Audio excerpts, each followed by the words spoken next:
마태복음 28장. 무덤을 나온 소망. 세상으로 향한 사람들. 모든 것이 끝난 것처럼 보이는 아침이었습니다.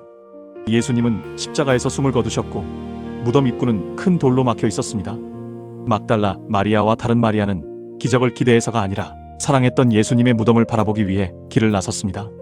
그들에게는 무덤을 열 힘도 없었고 이후의 계획도 없었습니다. 그저 슬픔을 안고 예수님이 계신 곳으로 향했습니다. 그런데 그들이 도착하기 전에 이미 큰 돌은 굴러가 있었습니다. 우리는 종종 모든 준비가 끝나야 움직이려고 합니다. 두려움이 사라져야 시작하고 문제가 해결되어야 기도하며 확신이 생겨야 순종하려 합니다. 하지만 부활의 아침은 말합니다. 우리가 돌을 옮길 힘이 없어도 주님께 나아가는 작은 걸음은 멈추지 말아야 한다고 말입니다. 천사는 여인들에게 말했습니다. 두려워하지 말라.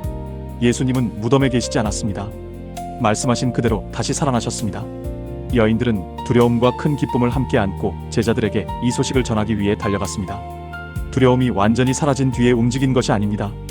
두려웠지만 기쁜 소식을 품고 길을 나섰습니다. 믿음은 아무것도 무섭지 않은 상태가 아닙니다.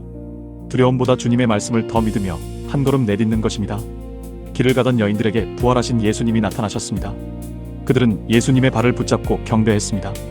예수님께서는 다시 말씀하셨습니다. 두려워하지 말고 제자들에게 갈릴리로 가라고 전하라고 하셨습니다. 예수님은 자신을 버리고 도망친 제자들을 실패자로 부르지 않으셨습니다. 그들을 다시 만나야 할 사람으로 부르셨습니다. 주님의 부르심은 우리의 실수보다 오래갑니다. 넘어진 자리에서 끝났다고 생각하는 우리에게도 주님은 다시 만날 장소를 알려주시고 다시 걸어갈 길을 열어주십니다. 그러나 같은 사건을 보고도 전혀 다른 선택을 한 사람들도 있었습니다.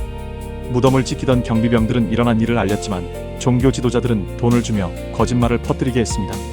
진실이 불편하자 사실을 받아들이기보다 이야기를 바꾸려고 한 것입니다. 우리도 자신에게 불리한 진실을 외면하고 싶을 때가 있습니다.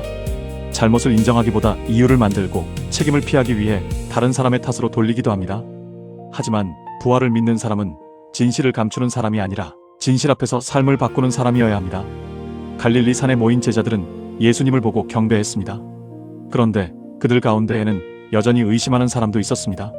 놀라운 것은 예수님께서 의심하는 제자들을 내쫓지 않으셨다는 사실입니다.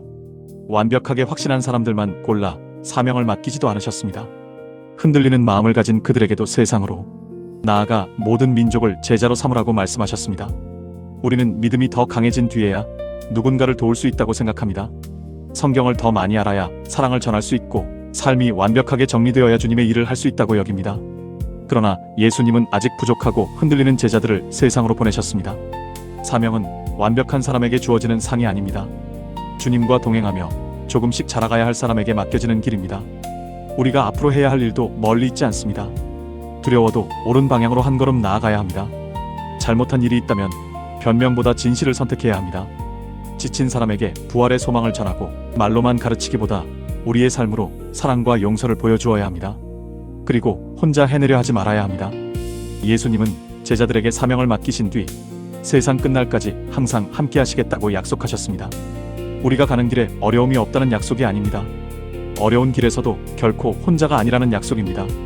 주님, 끝났다고 생각한 자리에서도 다시 시작하시는 주님을 믿게 해주세요. 두려움 때문에 멈추지 않게 하시고 진실과 사랑을 선택하며 살아가게 해주세요. 부활의 소망을 마음에만 간직하지 않고 오늘 만나는 사람에게 삶으로 전하게 해주세요. 예수님의 이름으로 기도드립니다. 아멘. 돌은 무덤을 막을 수 있었지만 부활하신 예수님을 가둘 수는 없었습니다. 우리의 두려움도 오늘의 한 걸음을 막지 못하도록 주님과 함께 다시 길을 나서야 합니다. 구독과 좋아요, 알림 설정을 통해 말씀을 삶으로 이어가는 이야기를 함께 나누어 주시기 바랍니다. 이 말씀을 끝났다고 생각하며 주저앉아 있는 분에게 전해주세요. 당신의 작은 나눔이 누군가에게 다시 일어설 소망과 용기가 되기를 기도합니다.